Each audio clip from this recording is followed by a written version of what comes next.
We can debate some other time who originated this quote, but it's apropos for my topic today.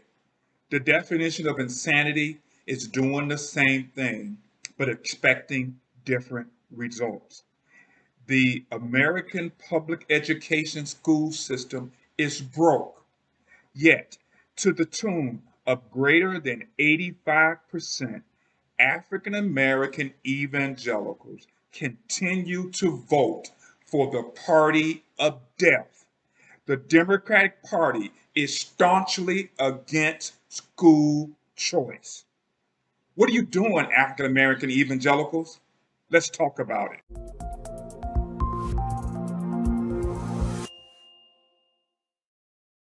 Hi, my name is Ricky, and welcome to the Thinking Critically from an Evangelical Worldview. If this is your first time, I'm going to encourage you to click the subscribe button and tell your friends about this new channel.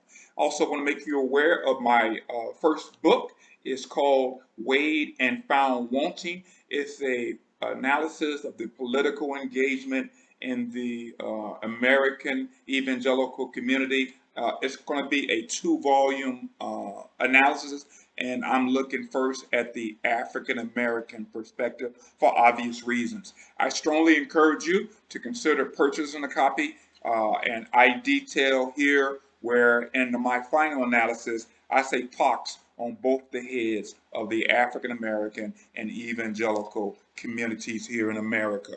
The book can be purchased at all major book retailers, to include Amazon and Barnes and Noble, and I'll put those links in the description. But today, I want to talk about school choice in America. It's a vexing problem, and again, I go back to that original opening. What's the definition of insanity? Well, it's doing the same thing but expecting different results. I don't think any sane, sanguine person is going to dispute that the American educational school system is broke. And so I want to look at this in four facets. I want to show you some data. I want to give you some background. I want to talk about the quandary. And then I want to give you my proposed solution. And so that's what we'll tackle here today. I'm going to argue. If I had a catchphrase, it would be simply, "Give me my voucher." Every American parent with school-age children should have the freedom to make choices, just like we do. It's ironic. The Democratic Party is all about choice, with the woman's choice. And in fact, it's so insane that we're giving 3-year-olds the ability to make a choice about their gender, yet we won't give that choice to parents. See the inconsistency? So the Democratic Party is all about choice when it comes to everything else, but the ability of the parent to make the best choice. And in fact, I'm going to argue the parents are in the best position to make that choice. So again, we're going to look at four things: the data, the background, the quandary, the remedy. Let's talk about it. First, I want to correct what I misspoke. I should have said Caucasian and African American perspective. Next, we're going to look at four reasons that I would offer as my reason that we are following the course of insanity by doing the same thing but expecting a different result. In finance or in business, we often say follow the money. Well, whenever we make a philosophical argument, we should be able to follow the data. And so I always want to look at any position that someone is advocating. What are they using to support their thesis?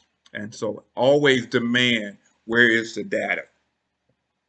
And so first, let's look at the data. So one of the biggest cross-national tests is the Program for International Student Assessment, also known as the PISA, which every 3 years measures reading ability, math, and science literacy and other key skills amongst 15-year-olds. in dozens of developed and developing countries. The most recent PISA results from 2018 placed the U.S. 37th out of 78 countries in math, 13th in reading, and 17th in science. Amongst the 35 members of the Organization for Economical Cooperation and Development, which sponsors the PISA, the U.S. ranks 30th out of 35, and 19th in science, and that was data from the year 2015.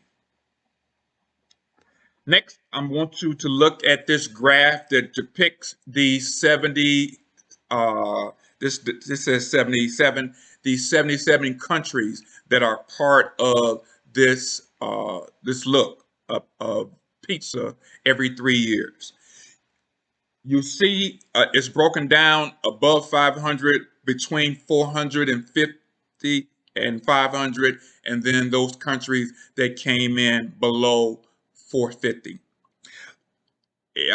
If you look at the countries that are above 500, you will see China, Singapore, Hong Kong, Japan, South Korea, and Taiwan. Notice a pattern? The Asian countries are dramatically outperforming the United States of America. We are lagging far behind. As we look at this global community, America comes in 25th with a score of 495. And then you have other countries like Poland, Slovenia, New Zealand, Belgium, and Ireland outperforming the United States of America. There is no defense for America with the resources we have available to us to be 25th amongst all nations in the world. Then we look at data from the 2015 PISA. And so you see that the Organization of Economical Cooperation and Development, the OECD, you can see the the world average was 490. America in 2015 came in at 470. So you have countries even like Israel, the Slovak Republic, and Hungary outperforming America as recent as 2015. So keep in mind, the world average is 400. In 2015, the world average was 490. The United States comes in at 470. And then when you look at it from the American states, only Massachusetts with 500 and North Carolina at 471 was above the U.S. average of 470. And so remember, when we look at it from this perspective, we're combining the reading, the science, and the math, and that's how they're getting that score, that average score of reading, science, and math. In our technological age, we must understand that math and science, and we're never going to get away from reading. Remember, we talk about reading, writing, and arithmetic. America is falling behind all of these countries. Next, I want to look at a doctrine that I have talked about in previous videos. It's called the doctrine of subsidiarity. And that believes that that's the principle of social organization that holds that social and political issues should be dealt with at its most immediate or local level that is consistent with its resolutions. So we think about this theologically. Train up a child in the way that he should go, and when he gets old, he shall not depart. And so we understand that primary responsibility is not with the government. That command is given to parents. And so as we go back to Deuteronomy chapter 6, as they rise, as they go through this day, as they lie down at night, Israel was responsible for teaching the young people the customs of Israel. The responsibility of educating our children lies primarily with the parent. I'm going to interact with an article that was written by Dr. Albert Mohler. He wrote this article August 16th, 2004. I'll put the link to the entire article in the description. His article was entitled America's Educational Crisis, How Did It Happen? I'm just going to read just a brief insert from that. I encourage you to look at the entire article for your perusal. But he writes in this article, during the last half of the 20th century, the public schools in America were transformed from agents of education to agents of social change.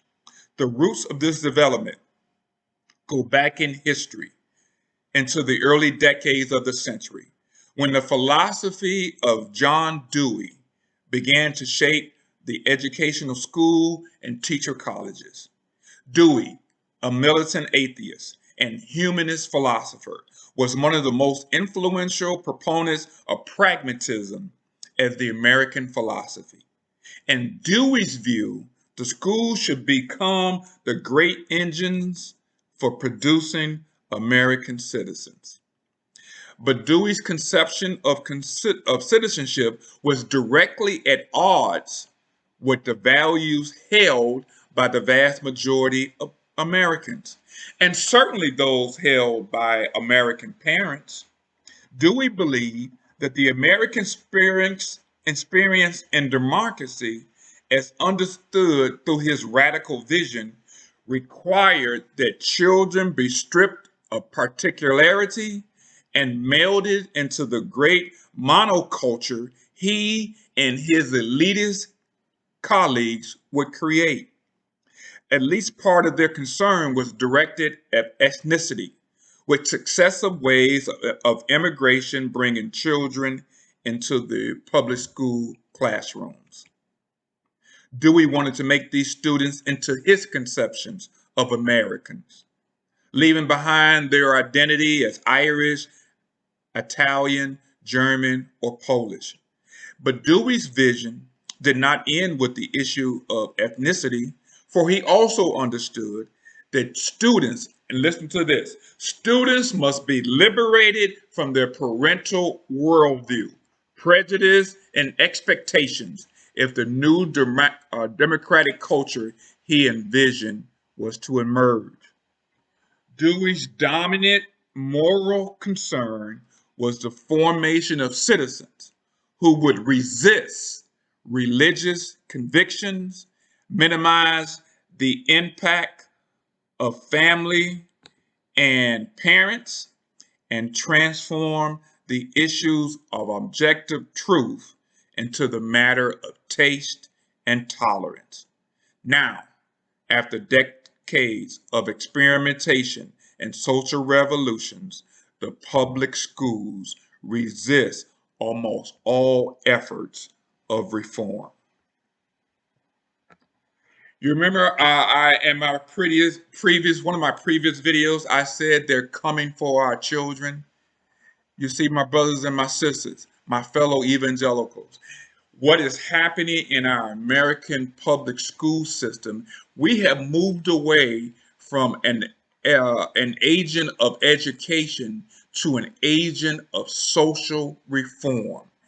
A lot of what's happening from our cultural elites is not an ideal of trying to educate our kids in reading, writing, and arithmetic. That's why we're 25th when it comes to those combined numbers. Remember, the OCD average is 490. And America in 2015 came in at 470. Even as late as 2015, America was 25th out of 77 countries that are measured every 3 years. Why? Because we have bought into John Dewey's worldview. Remember, John Dewey's dominant moral concern was the formation of citizens who would resist religious convictions, minimize the impact of family and parents. Remember, subsidiarity says that something works best at its lowest level. And so, what's God's design for human flourishing within the family? It's the parents. Train up a child in the way he should go. That's not the responsibility of the government.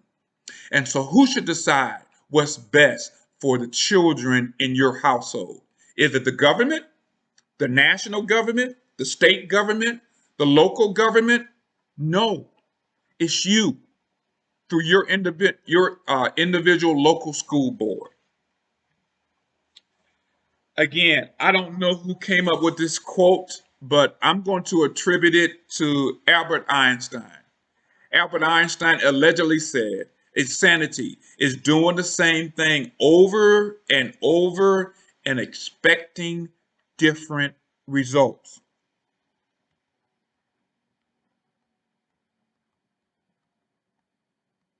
How did it happen?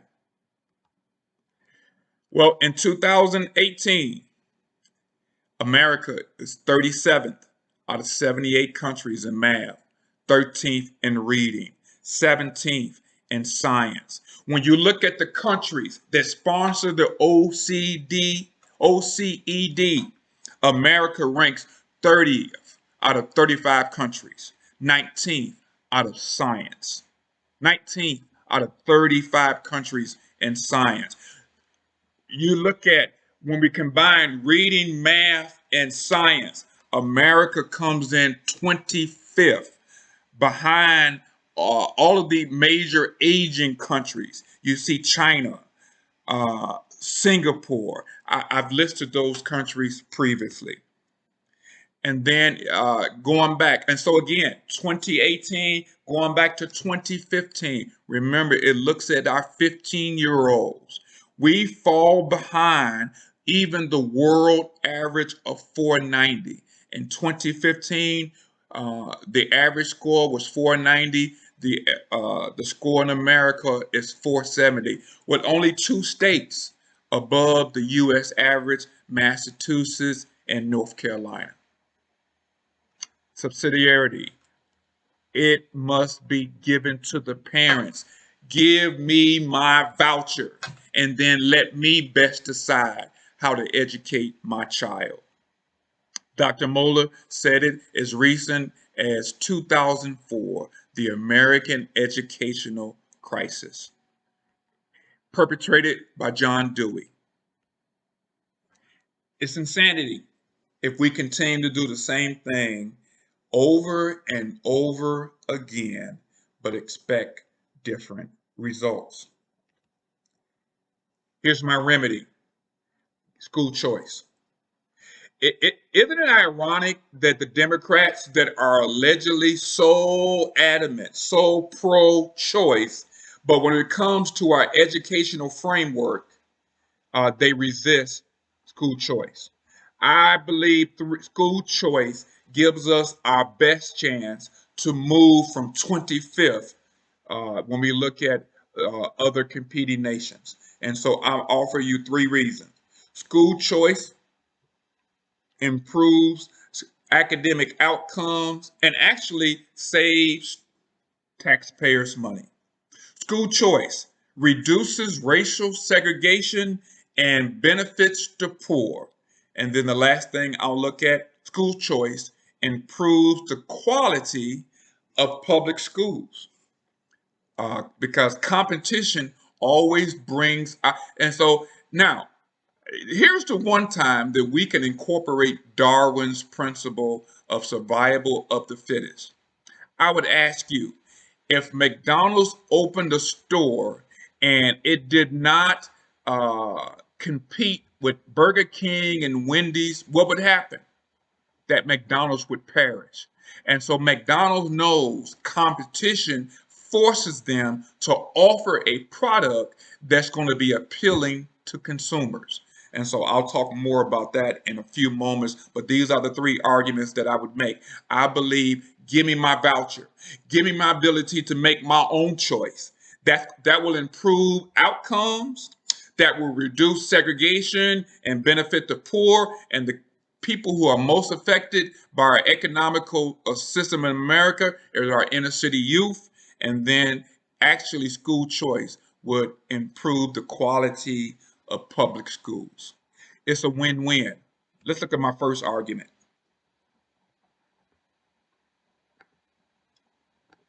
So school choice improves academic outcomes and saves school taxpayers money. Now, a person by the name of Greg Foster, he's a senior fellow with the Friedman Foundation for Economical Choice. He summarizes the summary of studies on existing school choice programs. And in his review of empirical evidence, and that's key, and that's why I highlighted that in blue. Empirical evidence means it's been tested by accredited means in studies or surveys. And so this is empirical data that shows 12 empirical studies have examined academic outcome for school choice participants using random assignments, which is the gold standard of any social science. Now, of these, 11 find that school choice improves outcome. Now, of these 11, 6 found that all students benefit, and 5 showed that some students benefit and some were not affected. Only one study found no visible impact. No studies found any negative impact. So they found 12 empirical studies. 6 showed that all students benefit. 5 showed that some students benefit. But here's the key. There were no negative benefits applied or found in those 12 studies. Now, 6 empirical studies have examined school choice a fiscal impact on taxpayers. All 6 find that school choice saves money for taxpayers. No empirical studies have found a negative fiscal impact.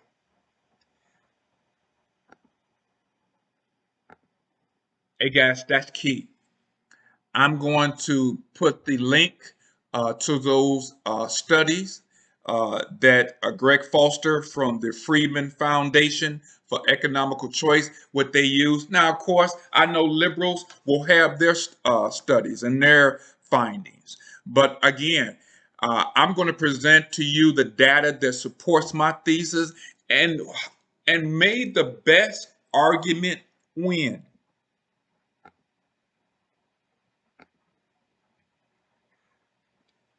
Argument number 2, school choice reduces racial segregation and benefits the poor. A Harvard study, and you can see that's a study produced by one of the most prestigious universities in our country. And there's a hyperlink. I'll put that in the descriptions. But this study examined how school choice in New York affected college enrollment.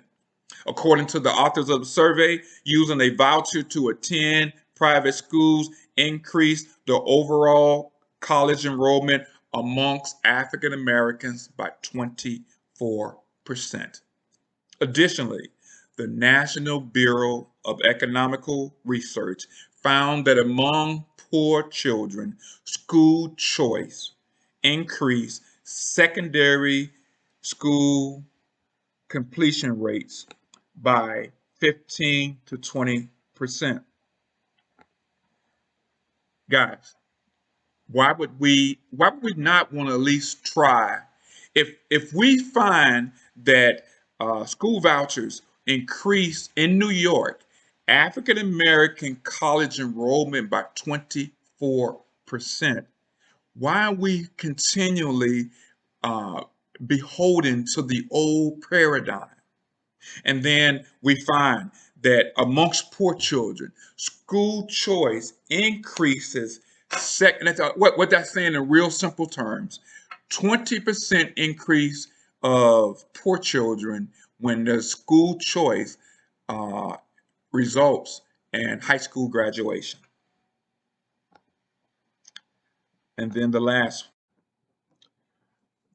point we'll look at is school choice increases the quality of public schools. Now, it's often been said that the opponents of school choice fear that it could lead to the financial starvation of public schools, thereby worsening their performance. That is a charge I often hear, that school choice would adversely affect the public school system. Well, 23 studies that examine how school choice affect academic outcomes in public schools. Out of that 23 studies, and you see there's a hyperlink, and I'm going to put all of these studies or the access to those studies. 22 found that school choices actually improve outcomes. The empirical evidence confirms the theory: competition leads to superior results. So this is what I mean. If we were to allow every American parent to have a voucher, that they would make a decision on how their students, their children, would be educated, wouldn't that force the public school systems, if they wanted to survive, to either improve or perish? So a failing school system, what sane parent would send their child to a failing school system if there was a clear example down the street? See, competition brings out the best in all of us. If I am in business and I cannot survive, I'm either going to improve or perish. So actually, if we give parents the choice of how their children will be matriculated, that would force the public school system to meet the demand of demanding parents. And so, three arguments that I believe: school choice would improve academic outcomes and actually save taxpayers money. School choice would reduce racial segregation and benefit the poor. And remember, those are the students most adversely affected by our public school system currently. And then school choice would actually improve the quality of the public schools.